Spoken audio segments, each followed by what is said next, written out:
நான் திருவண்ணாமலை மாவட்டம் ஒரு விவசாய குடும்பத்தில் பிறந்தேன். எனக்கு முதன்மையான தொழில் விவசாயம். புத்தகம் படிக்கிற அந்த பைத்தியக்காரத்தனம் வந்த பிறகுதான் கல்லூரியில் சேரணும்னு ஆசையாக வந்தது. மற்றபடி வேற ஒன்றுமே இல்லை. அந்த புத்தகங்கள் படிக்கும் பொழுது அதில் சில தொகுப்புகள் இப்படிப்பட்ட பைத்தியத்தை உருவாக்கியது. அதில் முதன்மையான தொகுப்பு கனவுகள் ப்ளஸ் கற்பனைகள் ஈக்குவல் டு காகிதங்கள். வரலாற்றில் அந்த 80களிலிருந்து 90கள் அல்லது 95 வரையான அந்த மாணவ பருவம், அது கல்லூரியோ அல்லது பள்ளியோ, அந்த மாணவ பருவம் தமிழ் மீது ஆர்வம் கொண்டவர்கள் அந்த புத்தகத்தை கடந்து போயிருக்கவே முடியாது. எனக்கு இந்த புத்தகம் தெரியாது அப்படின்னு யாரும் சொல்ல மாட்டாங்க. ஒருவேளை உங்களுக்கு தெரியாமல் இருக்கலாம், சில பேர் படிச்சிருக்கலாம். ஆனால் அந்த தொகுப்பை யாருமே எனக்கு தெரியாதுன்னு சொல்லவே மாட்டாங்க. அது ஒரு பேராசிரியர் எழுதின புத்தகம், ஒரு குட்டி புத்தகம், ஒரு சின்ன சின்ன கவிதைகளாலான ஒரு சின்ன புத்தகம். இந்த கவிதை புத்தகம் தான் கல்லூரி போய் படித்தா இந்த மாதிரியான கவிதைகள் நிறைய படிக்கலாம் போல இருக்கு. ஏன்னா ஆசிரியர் தானே, அது மாதிரி கல்லூரி ஆசிரியர்கள் நிறைய இருப்பாங்க, அங்கெல்லாம் போகலான்ற அந்த கல்லூரி படிக்கணுன்ற ஆசையை, அதுவரை கல்லூரி போய் சேரணுங்கிற ஆசையே வரல. நீங்கள் வாழ்க்கையில் ஒருவேளை நீங்கள் வாய்ப்பு இருந்தால், படிக்காமல் இருந்தால் கண்டிப்பாக அந்த புத்தகத்தை நீங்கள் படி. மீராவோட கவிதையை ஒரு கவிதை, உனக்கும் எனக்கும் ஒரே ஊருங்கிற கவிதை வாசிச்சு காட்டினார் இல்லை, அது ஊசிகள்ங்கிற தொகுப்பில் இருக்கு. ஆனால் நான் சொல்கிற கவிதை தொகுப்பு வேற. கனவுகள் ப்ளஸ் கற்பனைகள் ஈக்குவல் டு காகிதங்கள், இதான் அந்த புத்தகத்தோட தலைப்பு. மீரா, கவிஞருடைய மீரா. அதுவரை எனக்கு அல்லது எங்களை போன்றவர்களுக்கு கவிதைன்னா என்ன அப்படின்னா, அந்த நேரத்தில் சினிமா பாட்டு தான் எங்களுக்கு கவிதை. அதுவும் கண்ணதாசன் தான். அதுக்கடுத்து சில கவிஞர்கள். இந்த கண்ணதாசனுடைய பாட்டெல்லாம் பாடும்போதெல்லாம் மனுஷபுத்திரன் சார் பேசுகிற மாதிரி அது நம்முடைய பாட்டாவே மாற்றிக்கிறது. இரவும் பகலும் இரண்டானால், உறவும் பகலும் உறவும் பகையும் இரண்டானால், உள்ளம் ஒன்று போதாதே அப்படின்னு பாடும்போதெல்லாம் என்னமோ நம்மளே நினைச்சு பாடிக்கிறது. கண்களின் தண்டனை காட்சி வழி, காட்சியின் தண்டனை காதல் வழி, காதலின் தண்டனை கடவுள் வழி, கடவுளை தண்டிக்க என்ன வழி. இது கண்ணதாசன் இரண்டு மனம் வேண்டும் இறைவனிடம் கேட்டேன்னு ஒரு பாட்டு. அல்லது சோகமா அவர் பாடுறாருன்னு வச்சுங்க, அதுல இருக்கிற வரிகள், நல்ல வரிகள்லாம் நம்முடைய வாழ்க்கையில இருக்கிற மாதிரியான கற்பனையோடவே பாடுறது.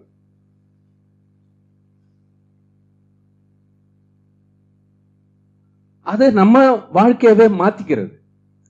அது காதலா இருக்கலாம், அல்லது தோல்வியா இருக்கலாம், அல்லது வெற்றியா இருக்கலாம். எதுவா இருந்தாலும் இந்த சினிமா பாடல்கள் நம்முடைய வாழ்க்கையாவே மாத்திக்கிட்டு அதை வயக்காட்டுல பாடிக்கிட்டு கிடக்கிறது.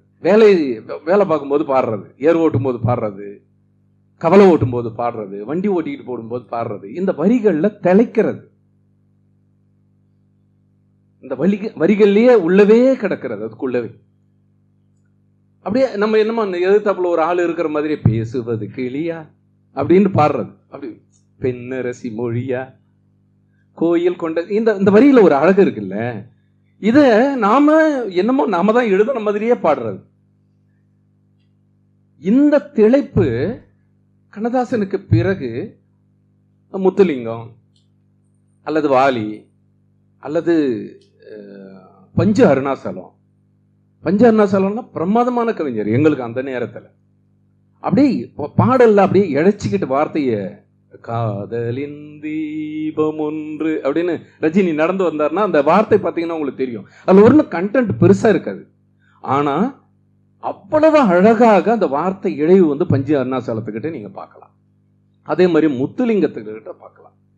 அதே மாதிரி வாலி எல்லாம் பிரமாதமான பாடகராக அப்பயே ரசிக்கிறது. கடல் மேல் பிறக்க வைத்தான் எங்களை கண்ணீரிப்பர். இந்த மாதிரி அந்த வரிகளை ரசிக்கிறது, அந்த வரிகளுக்குள்ள இருக்கிற ஆழமான விஷயங்களை பார்க்கிறது. வெள்ளி நிலாவே விளக்காய் எரியும் கடல்தான் எங்கள் வீடு, முடிந்தால் முடியும் தொடர்ந்தால் தொடரும் இதுதான் எங்கள் வாழ்வுன்னு எழுதணும். பாட்டுல பாத்தீங்கன்னா நீங்க அந்த வார்த்தையில இருக்கிற இயல்புக்கு ஏற்றவாறு, இந்த மீட்டர்னு சொல்லுவாங்கல்ல, அந்த மீட்டருக்கு இந்த வார்த்தை தான் இருக்கணும். அங்க எது இருக்கணும்? வாழ்வுன்னு தான் இருக்கணும். வெள்ளி நிலாவே விளக்காய் எரியும் கடல்தான் எங்கள் வீடு, முடிந்தால் முடியும், தொடர்ந்தால் தொடரும், இதுதான் எங்கள் வாழ்வு அப்படின்னு எழுதியிருக்க மாட்டாரு, வாழ்க்கைன்னு எழுதியிருப்பாரு. இது மீட்டரை தாண்டி போகும். ஆனா ஏன் வாழ்க்கைன்னு எழுதினாருன்னு பாத்தீங்கன்னா, வாழ்வுன்னா நல்லா வாழ்றதுன்னு அர்த்தம். வாழ்வுக்கு எதிர் சொல் தாழ்வு.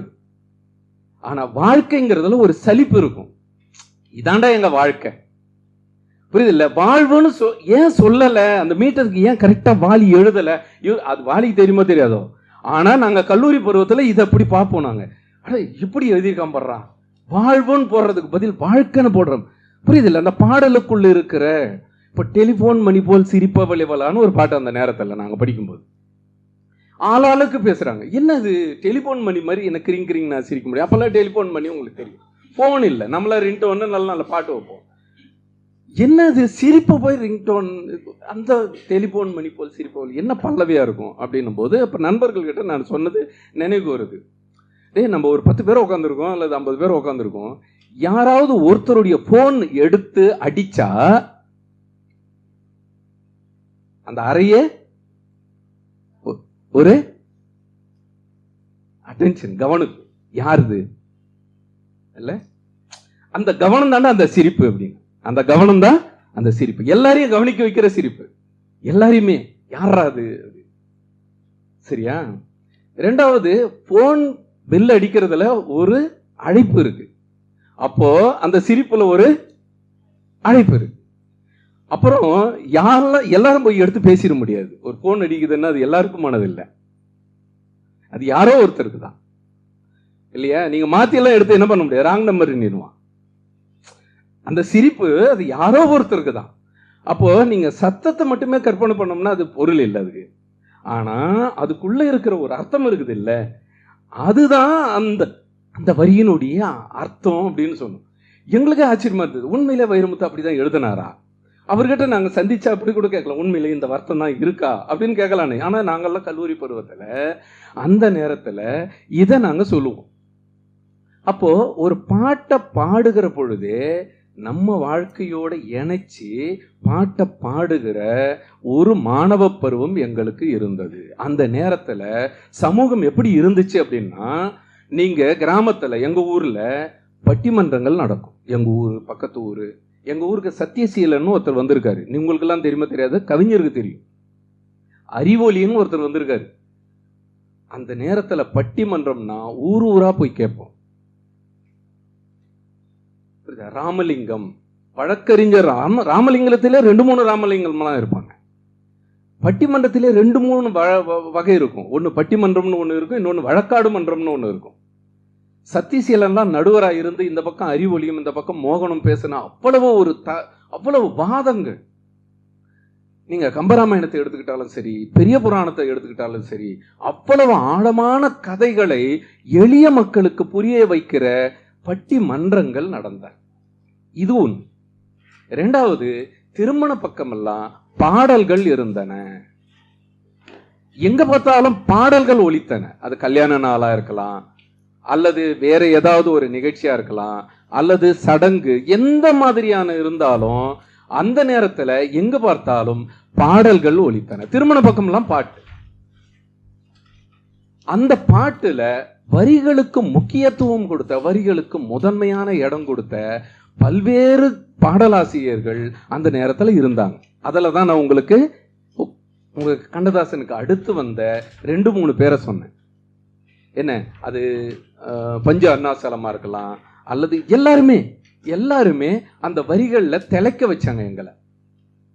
ஒரு பக்கம் பட்டிமன்றங்கள், ஒரு பக்கம் இது. இரண்டாவது, கொஞ்சம் நாடி போனா புத்தகங்கள் வந்தன. இந்த புத்தகங்கள், கவிதை புத்தகங்கள் மாணவ பருவத்துல எங்களுக்கெல்லாம் ஒரு பெரிய வரமாக இருந்தது.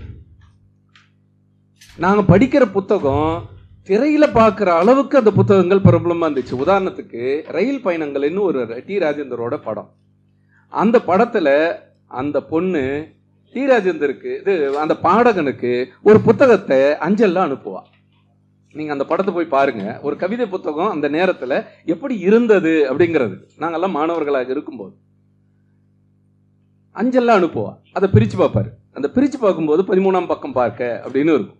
அந்த 13ஆம் பக்கம் திருப்புனா அதுல ஒரு வரி இருக்கும், மேடையில் பாடும்போது தயவு செய்து என் பெயரை உச்சரிக்காதே. பழி சொல்ல தெரிந்த இந்த ஊருக்கு வழி சொல்ல தெரியாது இப்படின்னு ஒரு கவிதை. இது யாரோட கவிதைன்னா மேத்தாவோட கவிதை. மேத்தாவோட கவிதை திரையில காட்டுகிற அளவுக்கு ஒரு தொகுப்பு வெகுஜனமாக இருந்தது. எங்கள் காலம், அந்த 90களின் காலம் பாருங்க. நாங்க பட்டிமன்றம் வாயிலாகத்தான் நாங்க புராணங்களை படித்தோம். நீங்க சத்தியசீலன் அப்படிங்கிற நடுவர், இந்த பக்கம் அறிவொளி, இவங்க இந்த ஆளுமைகள்லாம் எங்களுக்கு எளிதாக கதைகளை கொண்டு வந்து சேர்த்தார்கள். அதுக்குள்ள இருக்கிற விவாதங்களை சேர்த்தார்கள். வாலி நல்லவனா, ராமன் நல்லவனா, கண்ணகியா, மாதவியா, இந்த கதைகளை அவ்வளவு ஆழமாக விவாதிக்கிற சாதாரணமா எங்களை வந்து அடைஞ்சுக்கிட்டே இருந்தது. ஒரு பக்கம் திரும்பினா பாட்டு, அப்பெல்லாம் ஊருக்கே கேட்குற மாதிரி பாட்டு. பெரும்பாலும் நான் சினிமா பாட்டை பாட சொன்னா இன்னைக்கெல்லாம் பாடிக்கிட்டே இருப்பேன். அவ்வளவு பாட்டு எங்களை என்ன பண்ணி ஆக்கிரமிச்சது. ஒரு பக்கம் பாட்டு, ஒரு பக்கம் கதைகள், ஒரு பக்கம் நாடகங்கள். எங்க ஒரு பக்கம்லாம் மகாபாரத கூத்துங்கிறது நாள் கணக்கில் நடக்கும்.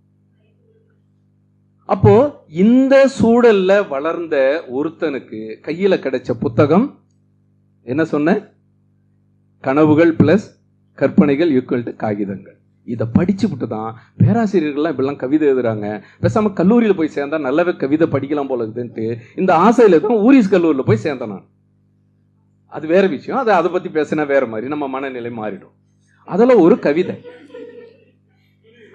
கவிதை, உனக்கென்ன ஒரு பார்வையை வீசிவிட்டு போய்விட்டாய், என் மனமல்லவோ வைக்கோல் போராய் பற்றி எறிகிறது. இவ்வளவுதான். உனக்கென்ன ஒரு பார்வையை வீசிவிட்டு போய்விட்டாய், என் மனமல்லவா வைக்கோல் போராய் பற்றி எறிகிறது. இது சின்ன கவிதை, அவ்வளவுதான்.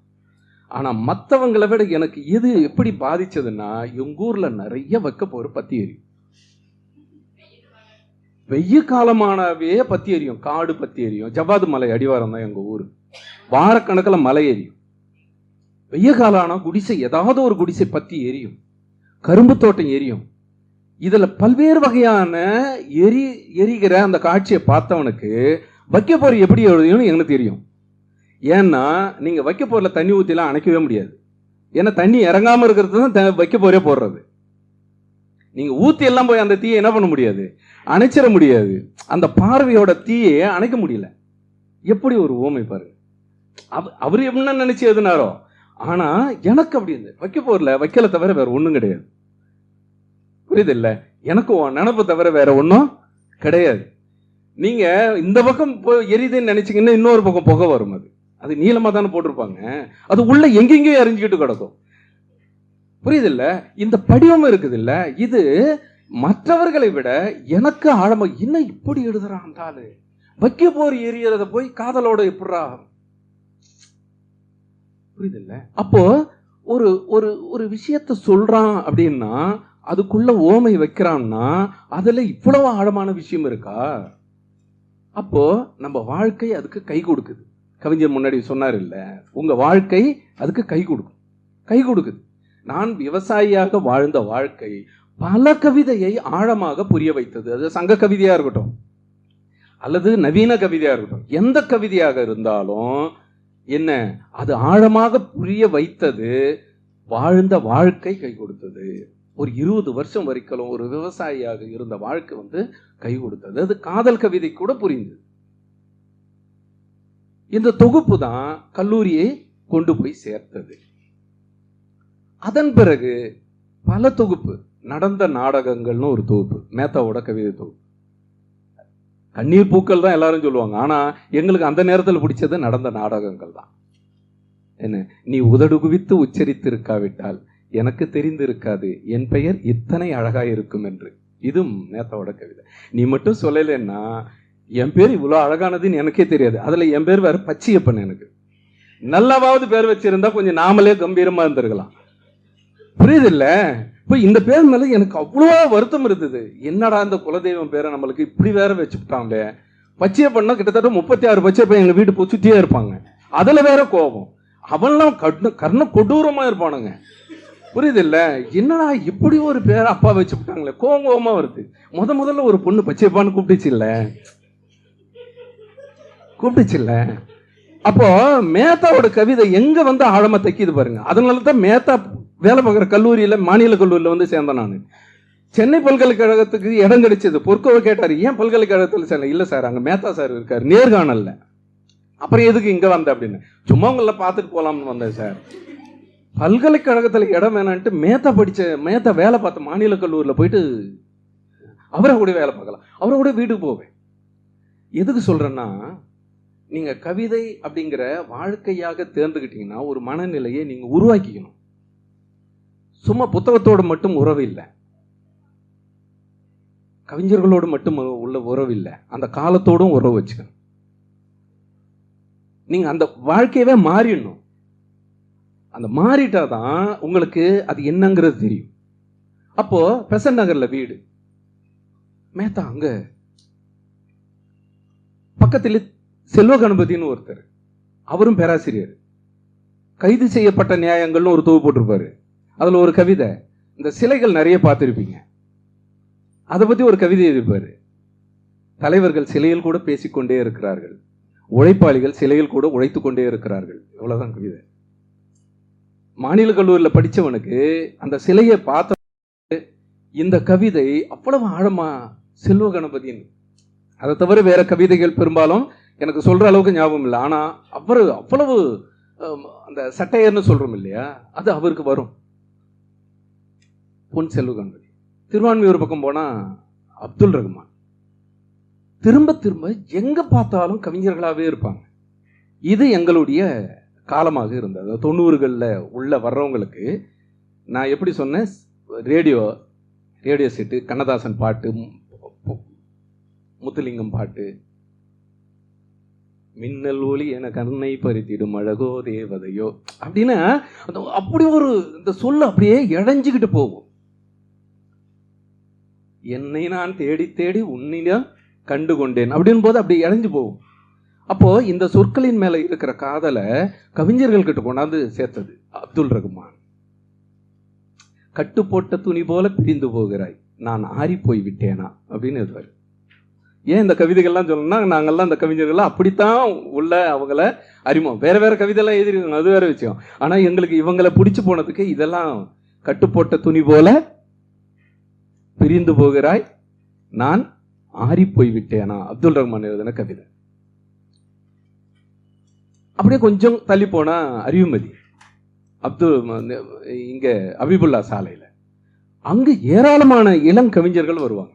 அங்க முத்துக்குமார், யுகபாரதி, இன்னைக்கு இருக்கிற மிக முக்கியமான இயக்குனர்கள் எல்லாமே சேருகிற இடம்.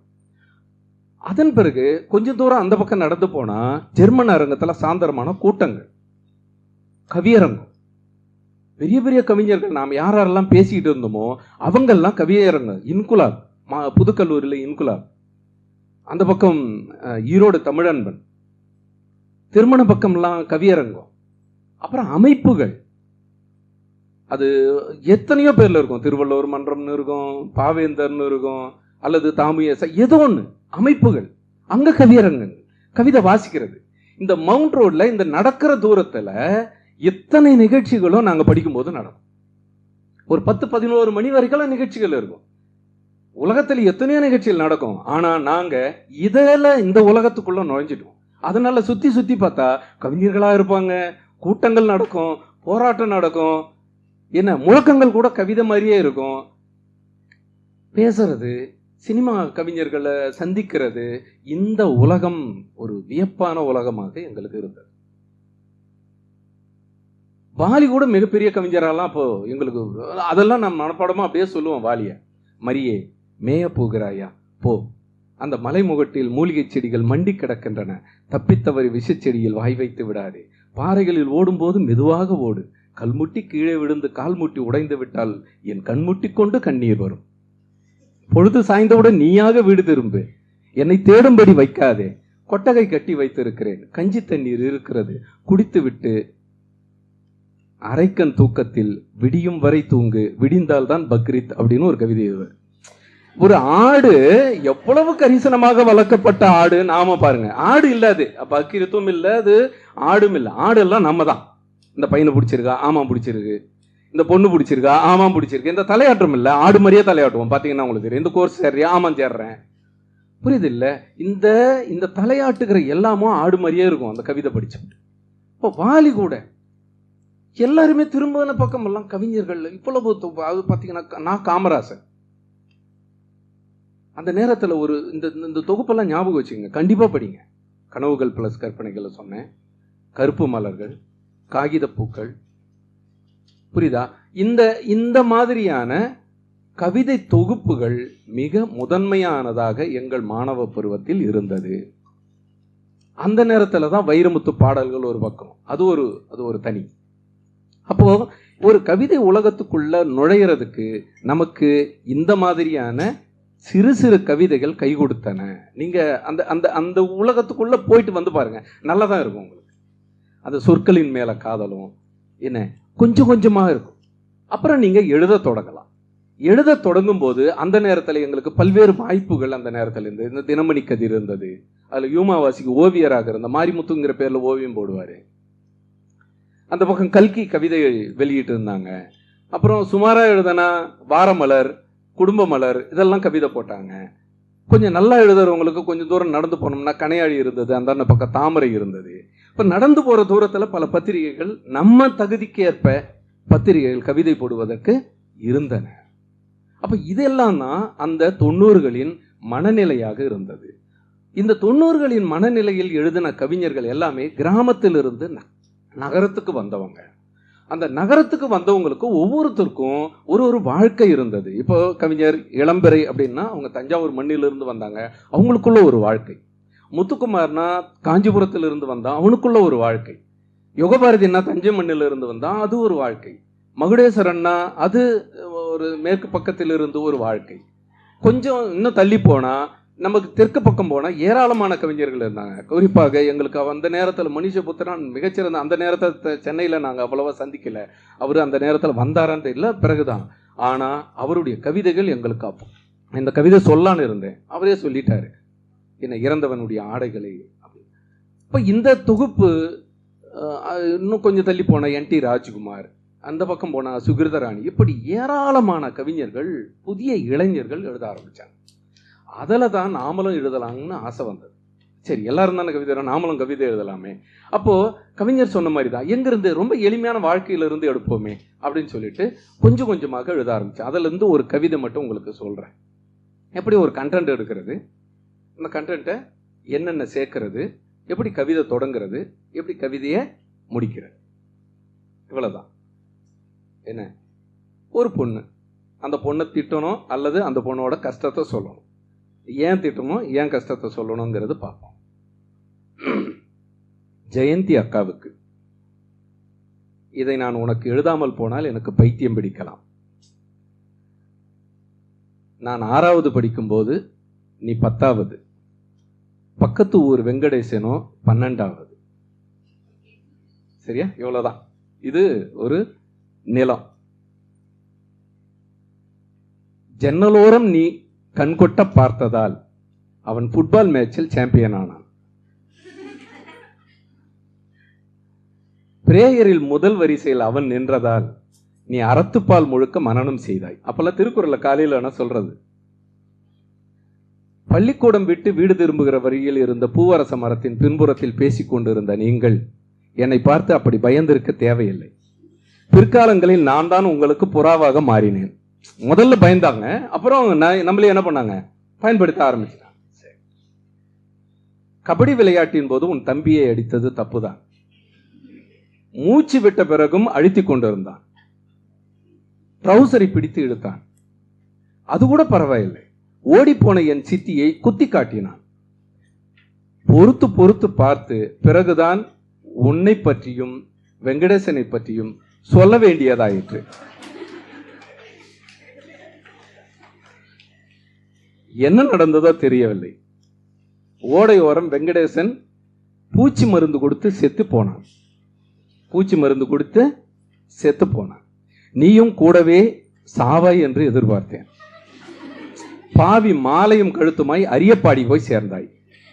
அத்தை வீடு போய் திரும்புகிற வழிதான் என்றாலும் ஒரு நாளும் உன்னை பார்க்க ஆசைப்பட்டதே இல்லை. ஒரு முறை சைக்கிளில் வந்து கொண்டு இருந்த போது மடக்கி கொண்டாய். நிறை மாசத்துக்காரியான நீ வீட்டுக்கு அழைத்தாய். கதை கதையாய் பேசினாய். அதிகமாக அழுதாய். கடைசியில் எனக்காக சிரமப்பட்டு சமைப்பதற்காக விறகெடுக்க சென்றாய். மறுத்து வீட்டின் ஓரம் அடுக்கி வைத்திருந்த காட்டு கிச்சலி ஒன்றை எடுத்தேன். அவளால முடியல. இவன் போய் என்ன பண்றான்?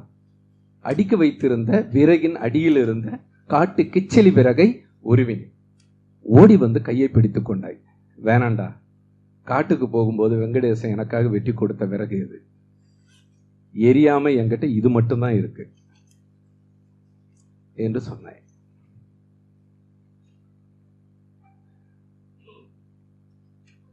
மன்னித்தேன் என்று சொல். எரியும் காட்டுக்கு இது மழையாக இருக்கும் அப்படின்னு அந்த கவிதை முடியும். நீங்க ஒரு காதல் கவிதைய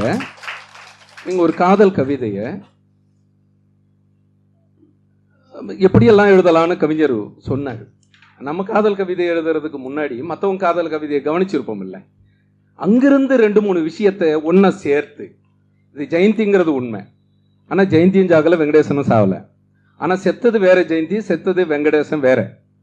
புரியுது இல்ல?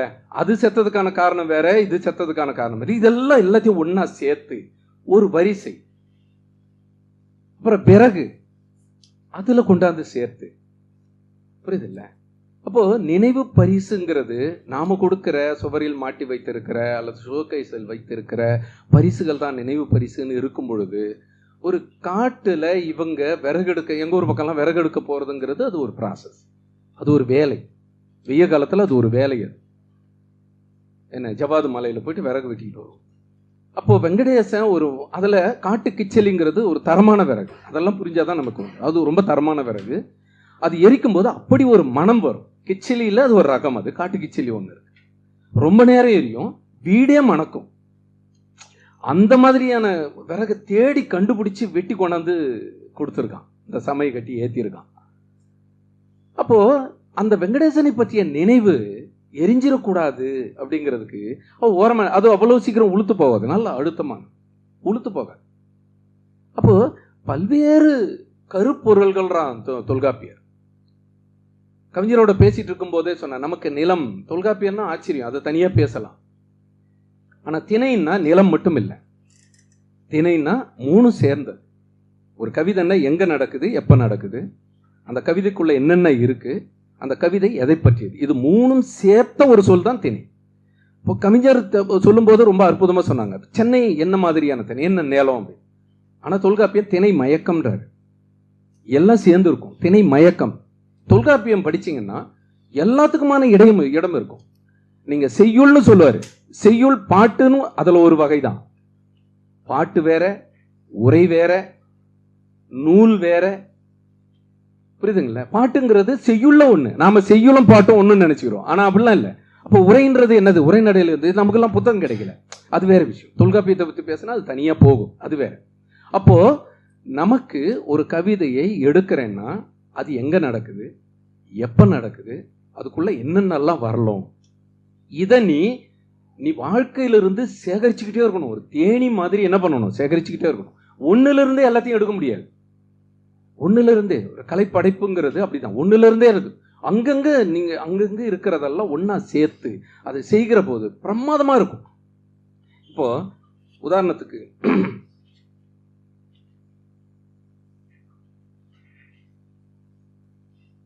முத்துக்குமாரோட கவிதை தூர், சுஜாதா அப்போ கனையாழியில கடைசி பக்கத்துல நிறைய மேற்கோள் காட்டுவார். அதெல்லாம் எங்களுக்கு ஒரு பெரிய ஊக்கமாக இருந்தது. அது தூர்னு ஒரு கவிதை முத்துக்குமார், யாராவது படிச்சிருக்கீங்களா? தூர் கவிதை படிச்சேன், நேற்று படிச்சிருப்பாங்க. 9th ஸ்கூல்ல இருக்கு. இப்ப பாருங்க, வேப்பம்பூ மிதக்கும் எங்கள் வீட்டு கிணற்றில் தூர்வாரும் உற்சவம் வருடத்திற்கு ஒரு முறை விசேஷமாய் நடக்கும். வெய்ய காலமான கிணத்துல மண் எடுக்கிறது. ஆழ்நீருக்குள் அப்பா முங்க முங்க அதிசயங்கள் மேலே வரும். கொட்டாங்குச்சி, கோலி, கரண்டி, கட்டையோடு உள்விழுந்த துருப்பிடித்த ராட்டினம், வேலைக்காரி திருடியதாய் சந்தேகப்பட்ட வெள்ளி டம்ளர், சேற்றுக்குள் கிளறி எடுப்போம் நிறையவே. சேருடா சேருடா என அம்மா அதட்டுவார்.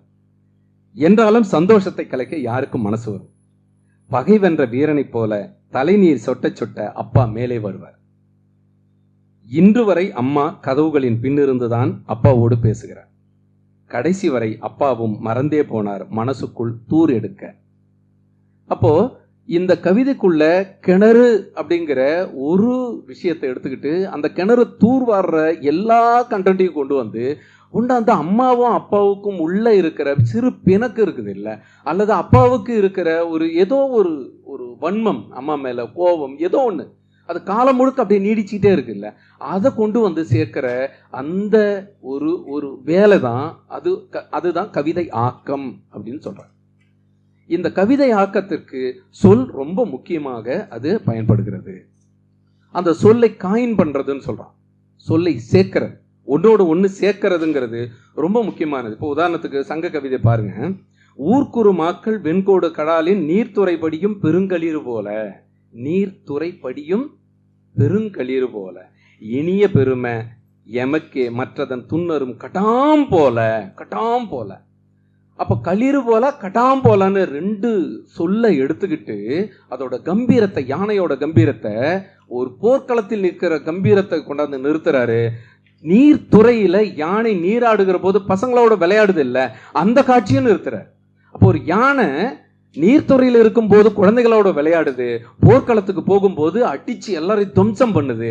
ஒரு ராஜா ரெண்டு மாதிரி இருக்காங்கிறது இந்த கவிதைக்குள்ள பிரமாதமா ரெண்டு சொல்ல வச்சுக்கிட்டு சொல்றாரு. புரியுதா? என்ன என்ன இது சொல்றாரு, இன்னாய் பெருமை நின் இன்னாதோருக்கு, உன்னுடைய எதிரிகளுக்கு அவ்வளவு மோசமானவன் நீ. இந்த சொல்ல ஆட்சிங்கிறது ரொம்ப முக்கியமானது. அப்போ கவிதை வாசிப்புல என்ன மாணிக்க வாசகர் சொல்ற மாதிரி தான், அம்மையே அப்பா ஒப்பிலா மணியன்னும் போது ரொம்ப எளிதா ஆரம்பிக்கிறது. அதுக்கப்புறம் பாத்தீங்கன்னா அன்பிலின் விளைந்த ஆரமுதேன்னும் போது கொஞ்சம் ஆழத்துக்கு போறது.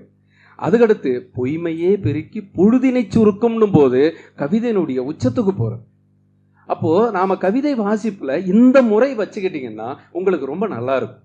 முதல்ல எளிமையா ஆரம்பிக்கிறது.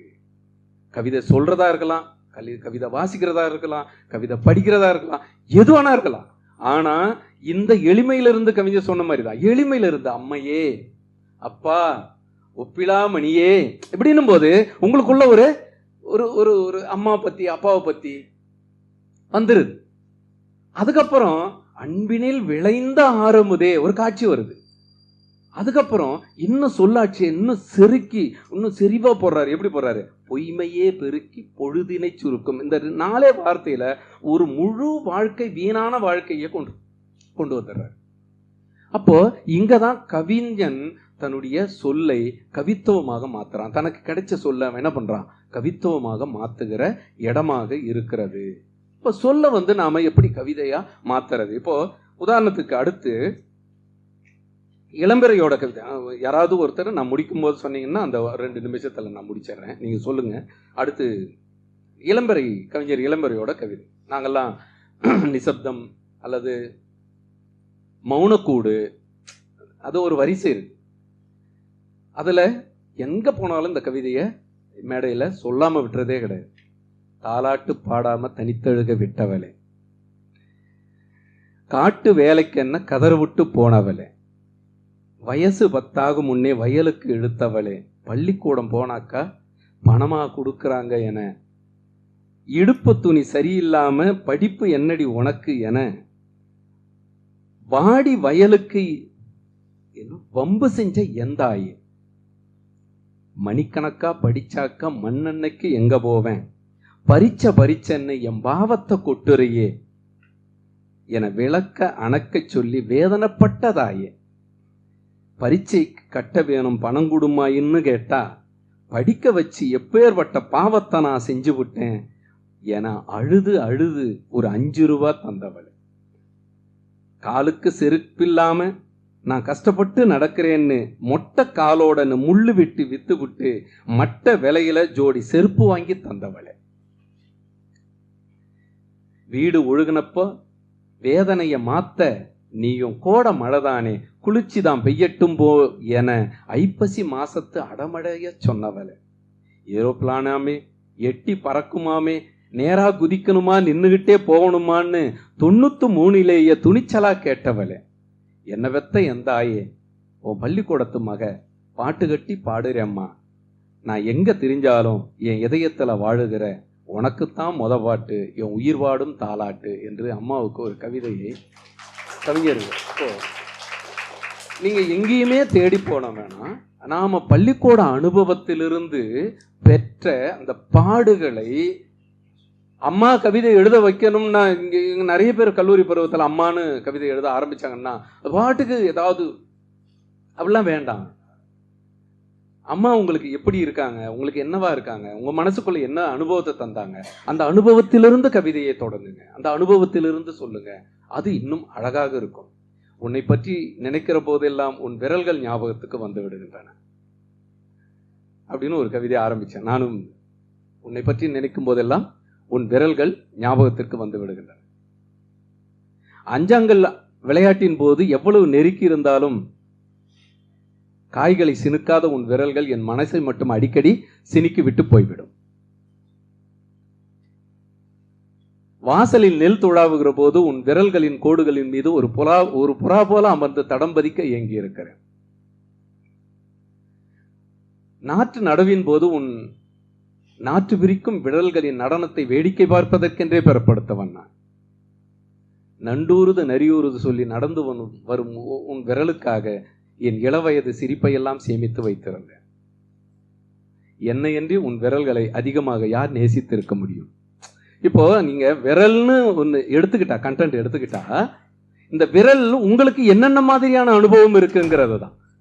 அப்ப எனக்கு என்ன மாதிரியான அனுபவம்? நாத்து நடும்போது அந்த விரல், நெல்லு வாசல்ல நீங்க அந்த அந்த அந்த அனுபவத்தை பார்த்தீங்கன்னா தெரியும். அப்படி அழகா வாசல்ல அப்படி அது புறா வந்து உட்காந்துச்சுன்னா அந்த காலடி தடம், புரியுது இல்ல? அஞ்சங்கல் ஆட்டினா எவ்வளவு நெருக்கி இருந்தாலும் அப்படி எடுக்கிறவங்க எல்லாம் பார்த்துருக்கலாம், சிரிக்காதவங்க. இப்ப இந்த விரல் உங்களுக்கு எப்படி இருக்கு அப்படின்னு சொல்லிட்டு கடைசி அப்படி அந்த கவிதை முடியும். என்னையன்றி உன் விரல்களை அதிகமாக வேறு யார் நேசித்திருக்க முடியும்? ஆனால் என்னவோ எனக்குத்தான் வாய்க்கவில்லை உனது விரல் பிடிக்க அப்படின்னு அந்த கவிதை முடியும். என்னவோ எனக்கு வாய்க்கவில்லை உன் விரல் பிடிக்க அப்படின்னு. அப்போ ஒரு தலைப்பை எடுத்துக்கொண்டு, ஒரு பாடுபொருளை எடுத்துக்கொண்டு, அதை எப்படி இதை அனுபவமாக மாற்றுவது, அந்த அனுபவத்தின் வாயிலாக சொற்களை, தேர்ந்த சொற்களை தேர்ந்தெடுத்து எப்படி சொல்லுவது, அந்த சொற்களின் வாயிலாக அந்த உணர்வின் ஆழத்தை எப்படி கடத்துவது, இந்த வித்தை தான் கவிதை மொழியா ஆக்கும். இந்த கவிதை மொழிங்கிறது என்ன? உங்கள் அனுபவத்திலிருந்து விளைந்த மொழியாக இருந்தா அது எளிதில் போய் எல்லாரையும் பற்றி கொள்ளும். மரம் ஒன்று வரைந்தேன், பறவை ஒன்று வரைந்தேன், அது பறந்து விட்டது. மீண்டும் பறவை வரைந்தேன், மீண்டும் அது பறந்து விட்டது.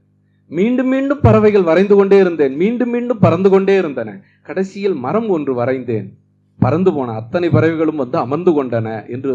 அப்படி அப்போ நீங்க வந்து பழகிறோம், அப்படியே பழகிறோம். எங்கள் வீட்டு எதிரே ஒரு பூவரச மரம் இருந்தது. இலைகளை சுருட்டி ராகம் வாசிப்பேன், பூக்களை பறித்து கடவுளுக்கு சமர்ப்பிப்பேன், கிளைகளில் ஊஞ்சல் கட்டி என் காலத்தை எல்லாம் ஆட்டுவேன். ஒரு திருவிழா வந்தது, மரம் வெட்டப்பட்டது, வீட்டுக்கு பீரோவாகவும் கட்டிலாகவும் வந்து சேர்ந்தது. ஒவ்வொரு முறையும் வீடு பெருக்கிற போது குறிஞ்சு பார்க்கிறேன், எனக்காக அந்த பூவரச மரம் ஒரு பூ உதிர்த்திருக்காதா என்று. அப்போ அந்த பூவரச மரம், கட்டில், பீரோ, கட்டில் பீரோங்கிற ரெண்டு சொல்லே வாழ்க்கை முடிஞ்சு போச்சு. இப்போ வாழ்க்கை பூவரசமாக மரமாக தான் மனசுக்குள்ள தோன்றுது, ஆனா கட்டில் பீரோவாக அது என்ன பண்ணுது? முடிஞ்சு போகுது. அப்போ நாம ஒரு பொருளை எடுத்து அந்த பொருளை சொற்களுக்குள் அப்படியே ஒரு சுண்ட காட்சி, அப்படி காட்சி அதை வாசகன் கிட்ட கொடுக்கும்போது நீங்க காலத்தால் அழியாத கவிதையை தந்துவிட்டு போகிறீர்கள். அந்த சொல்லுக்கு மாற்றாக எந்த சொல்லையும் உங்களால் போட முடியாத அளவுக்கு நீங்க போடணும். நீங்க திருக்குறள்ல ஒரு சாதாரண எந்த குறளை எடுத்துக்கிட்டாலும் நீங்க ஒரு வேற சொல்லு போட்டு பாருங்க, பொருந்தவே பொருந்தாது. அன்பிலார் எல்லாம் தமக்குரியன்னு போட்டீங்கன்னா இந்த இடத்துல நீங்க எந்த சொல்ல வேணாலும், தமிழ்ல இருக்கிற எந்த சொல்ல வேணாலும் கொண்டு போய் போட்டு பாருங்க, அதான் கவிஞர். எத்தனையோ சொல்லு இருக்கும், ஆனா கொண்டு போய் அங்க என்ன பண்ண முடியாது? மாற்றாக உட்கார வைக்கவே முடியாது. அந்த அளவுக்கு ஒரு ஆழ்ந்த ஒரு அனுபவத்திலிருந்து விளைந்த சொற்களை நீங்கள் பயன்படுத்துகிற போது உங்களால் மிகச்சிறந்த கவிதைகளை எழுத முடியும் என்று தோன்றுகிறது. எனவே இந்த வாய்ப்பை அளித்த, ஆரம்பத்தில் கவிஞர் எவ்வளவு பெரிய வாய்ப்பை எங்களுக்கு வழங்கியிருக்கிறாருன்னு உங்ககிட்ட சொன்னேன். இந்த முடியும் போதும் நான் சொல்கிறேன், இது எங்களுக்கு வரலாற்றில் மிகப்பெரிய வாய்ப்பு. நானும் என் கவிதையும் என்று உலகத்தமிழ் ஆட்சி நிறுவனம் நாங்கள் படிக்கிற காலகட்டத்தில் ஒரு தொடர் சொற்பொழிவு நடத்தினது. அதில் தான் பல கவிஞர்களை நேரடியாக பார்த்தோம். அது மீரா பேசினது கேட்டது, இன்குலா பேசினது, எல்லாருடைய பேச்சும் தொகுப்பாகவும் வந்திருக்கு. அது அவங்க போட்டிருக்காங்க. பழமலை பேசினது, எல்லாருமே பேசினது. அந்த கவிஞரோடு உரையாடுகிற அனுபவம் என்பது நம் வாழ்க்கையில் மறக்க முடியாத வரலாறு. அதுவும் கவிஞனாக நீங்கள் வாழ தொடங்கி இருக்கிறீர்கள். இனிமேற்பட்டு நீங்கள் கவிஞன்னு நம்புங்க. முதல்ல அது ஒரு மனநிலை. அது ஒரு மனநிலை. நான் கவிஞன், நீங்கள் நிறைய எழுதுறீங்களோ கம்மியாக எழுதுறீங்களோ பாராட்டப்படுறீங்களோ இல்லையோ, அதை வச்சு நீங்கள் கவிதை ஏன் எழுதுகிறோம், நம்ம சினிமா பாட்டு எழுது, அது ஒரு விசிட்டிங் கார்டு அப்படிலாம் நீங்கள் அந்த அந்த இடத்துக்கு இது நல்ல கவிதையா கெட்ட கவிதையா, இது இந்த கவிஞர் இப்படி சொல்கிறாரு அந்த கவிஞர் இப்படி சொல்கிறார், இந்த விவாதத்துக்குள்ள தயவு செய்து போகாதீங்க. நீங்கள் கவிதை எழுத பிறந்தவர்கள், இந்த வாழ்க்கையை கவிதையாக வாழ தெரிந்தவர்கள். உங்களால் நல்ல விஷயங்களை உங்களுக்கு மொழியால் என்ன பண்ண முடியும், மற்றவங்களுக்கு சொல்ல முடியும். உங்களுக்கு இந்த வாழ்க்கை மிகப்பெரிய வாய்ப்பை வழங்கியிருக்கிறது. அந்த ஒரு பயணத்தில் நாங்கள் உங்களோடு சந்திப்பதில் மிகுந்த மகிழ்ச்சி அடைகிறோம். இப்படிப்பட்ட வரலாற்று சிறப்புமிக்க ஒரு நாளாக இந்த நாள் அமைந்திருக்கிறது. இதில் வாய்ப்பளித்த கவிஞர் அவர்களுக்கு மிகவும் மனமார்ந்த நன்றியை தெரிவித்துக் கொண்டு விடைபெறுகிறேன். நன்றி, வணக்கம்.